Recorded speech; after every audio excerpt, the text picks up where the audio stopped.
Ilmu bab 2 nih. Ya, betul banget. Jadi, di bab 2 ini judulnya mencari kebenaran. Kalau sebelumnya itu kita membahas di bab pertama, tapi sekarang kita membahas bab kedua yang berjudul mencari kebenaran. Langkah awal dalam mencari kebenaran dalam filsafat itu dengan mengklasifikasikan apa yang harus dianalisis menggunakan kerangka berpikir filsafat. Dalam praktek ilmu filsafat, alat dalam menemukan kebenaran, paling tidak seorang harus terbiasa untuk kritis pada lingkungan sekitar dengan memahami sesuatu yang sudah diketahui hingga menjadi pengetahuan. Karena pada dasarnya sesuatu yang kita tahu belum tentu kita pahami. Dan jika kita tidak memahami sesuatu yang sering kita lihat, maka kita telah kehilangan separuh dari kodrat kita sebagai manusia. Jadi untuk menjadi manusia sejati itu kita itu perlu mengetahui bahwa di dunia ini itu terdapat 3 objek filsafat yang harus kita pahami klasifikasinya. Yang pertama, objek yang berhubungan dengan manusia. Terus objek yang kedua itu tentang alam. Kemudian yang ketiga itu kajian tentang objek yang berhubungan dengan keimanan. Setelah kajian tentang objek filsafat itu lulus, uji dari segala logika, estetika, dan etika, langkah terakhir ialah mempertanyakan kajian objek tersebut dengan apa, bagaimana, dan untuk apa, sehingga ketiga pertanyaan tersebut dapat terjawab, maka hasilnya adalah kebenaran.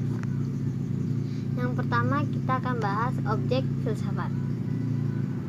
Objek filsafat itu digunakan manusia itu buat alat dalam menemukan kebenaran yang diawali dari analisis objek filsafat yang harus dipahami oleh setiap manusia. Segala yang ada di dunia itu diciptain sesuai dengan tugasnya masing-masing. Sama kayak manusia menciptakan motor. Nah, motor itu diciptakan itu sebagai alat transportasi untuk membantu pekerjaan manusia dalam mengantar barang dari tempat ke tempat. Tapi tidak sedikit manusia itu melalaikan tugasnya sebagai makhluk yang berpikir. Itu disebabkan karena minimnya pengetahuan manusia akan tugas berpikir dan apa yang harus dipikirkan. Manusia wajib memikirkan 3 bagian yang berhubungan langsung dengan panca indera dan murni, ialah manusia itu sendiri atau antropologi, alam semesta atau kosmologi, dan Tuhan atau teologi. Nah, sesuai dengan judul buku filsafat ini, maka buku ini menjelaskan tentang 3 objek filsafat yang harus dikaji secara mendalam menggunakan kaidah-kaidah filsafat yang akan diterangkan pada subbab berikutnya.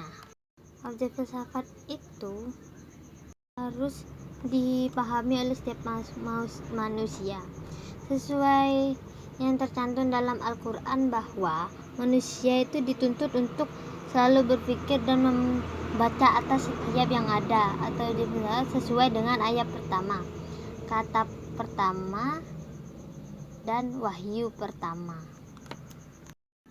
Manusia atau antropologi. Manusia itu menjadi objek filsafat yang pertama karena manusialah satu-satunya makhluk di muka bumi ini yang memiliki kemampuan berpikir dan tidak dimiliki manusia yang lain, buah dari ciptaannya. Manusia itu dibagi menjadi 2 unsur, yaitu psikologi atau jiwa, dan fisiologi atau fisik.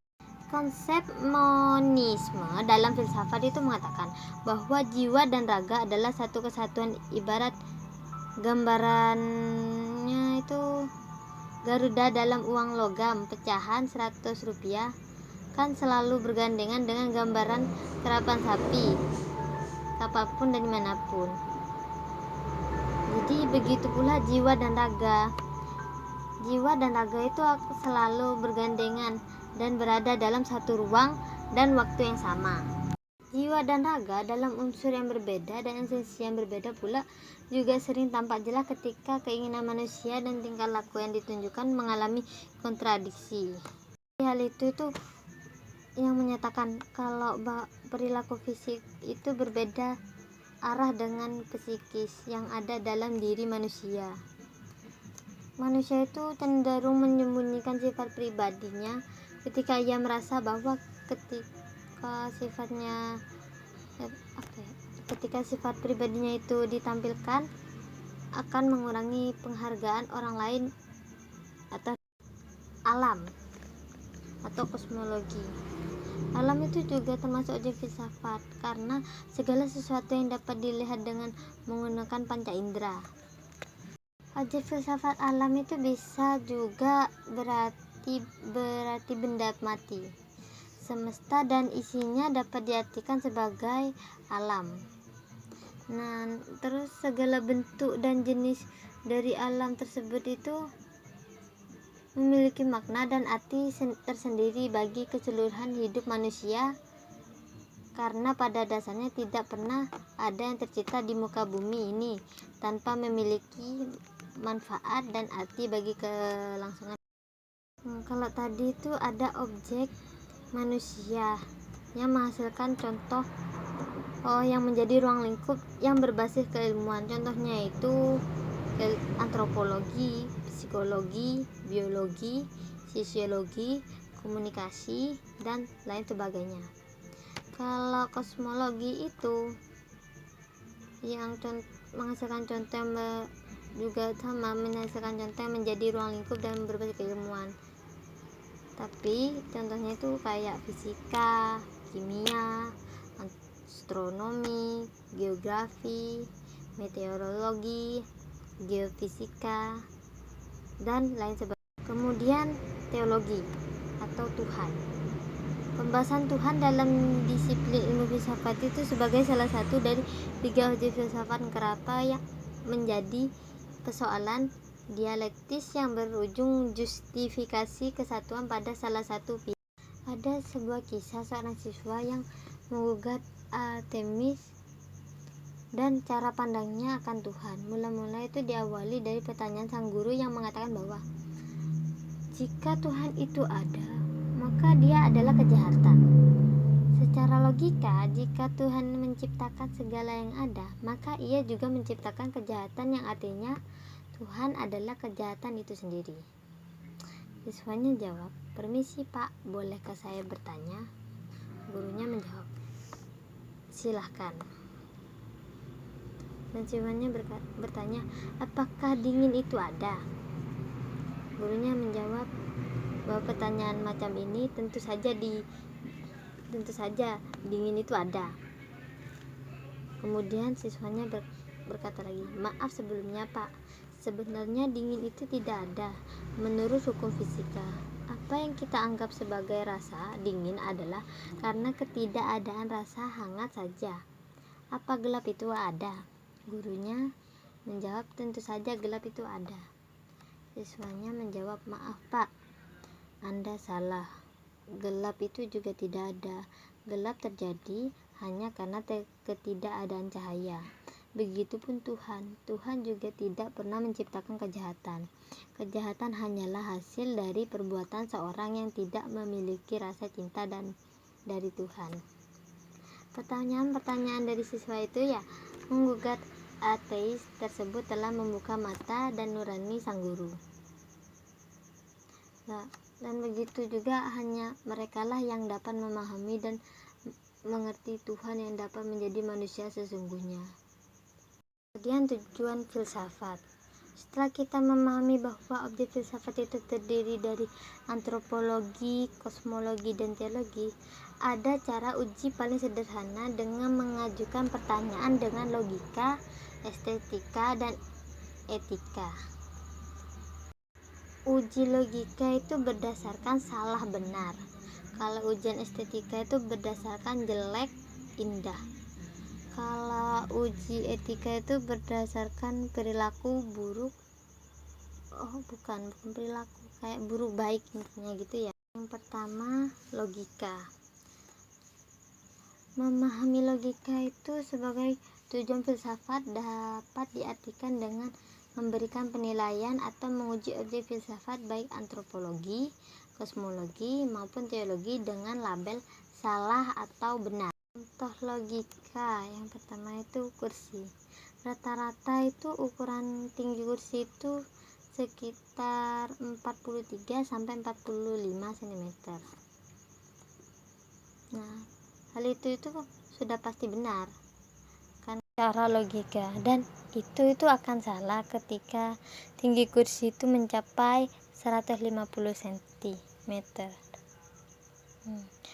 Ada juga alasannya itu karena tinggi rata-rata orang Indonesia itu sekitar 160 cm. Maka jika tinggi kursi 150, berarti sudah dipastikan orang Indonesia tidak dapat duduk di atas kursi tersebut tanpa menggunakan alat bantu, dan itu tidak lumrah sebagaimana tinggi kursi pada umumnya. Ada lagi contohnya itu seperti sepeda motor. Sepeda motor itu sepeda roda 2 yang memiliki mesin dan dijalankan dengan bahan bakar minyak BBM. Jadi jika kita jalankan dengan bahan bakar minyak, maka hal itu adalah sepeda motor. Benar. Jawabannya benar. Tapi akan salah ketika ada sepeda dengan 3 roda tersebut dengan sepeda motor, karena benda tersebut itu sebenarnya bukanlah sepeda motor, melainkan sebuah becak. Tersebut memiliki mesin dan dijalankan dengan bahan bakar minyak. Kemudian estetik. Estetik membahas tentang menjelaskan soal rasa dan selera. Kalau sama seperti logika, estetik juga memiliki 2 labeling dalam penilaiannya, yaitu jelek dan indah. Dalam estetika, sebuah kursi yang indah akan dilengkapi dengan relief atau ukiran yang menghiasi di setiap sudut kayu pada kursi, sehingga kursi itu tidak terkesan kaku, hanya sebatas kayu yang tidak memiliki nilai seni. Kursi yang indah memiliki nilai seni tinggi, sehingga menjadikan kursi tersebut memiliki daya tarik tersendiri bagi setiap orang. Jika kursi dengan penambahan relief atau seni ukir yang pada bagian-bagian kursi berdampak pada tidak biasanya kursi dijadikan tempat duduk, maka hal tersebut tidaklah dapat disebut dengan keindahan bagi seluruh kursi, karena telah merubah esensi dari sebuah kursi bagaimana mestinya. Etika dalam tujuan filsafat tidak hanya berhubungan dengan pribadi seseorang. Etika itu juga memiliki penilaian yang kompleks, melebihi logika sama estetika yang dapat dinilai secara individual. Namun berbeda dengan etika. Etika itu melibatkan banyak elemen di luar pribadi seseorang dalam mendapatkan kesimpulan baik. Kebenaran dalam etika ini dinilai dari luar individu sebagai pelaku, sama kayak dengan logika. Jadi mempunyai 2 labeling, dan estetika juga memiliki 2 labeling. Maka etika juga memiliki 2 labeling, yaitu buruk dan baik. Nah, secara sederhananya itu, jika kursi dibuat dengan tujuan sebagai tempat duduk, terus pada prakteknya kursi itu dijadikan untuk menaruh rantang atau rice cooker, maka hal itu telah melanggar kebiasaan yang sudah terbangun menjadi sebuah budaya yang buruk. Seseorang yang dikatakan bijak juga memiliki etika yang baik, akan lebih mementingkan kepentingan umum daripada hanya sekedar memenuhi kepentingan pribadi semata. Kemudian kerangka berpikir. Dalam mencari kebenaran filsafat, kerangka berpikir adalah proses terakhir setelah melalui beberapa proses panjang sebelumnya.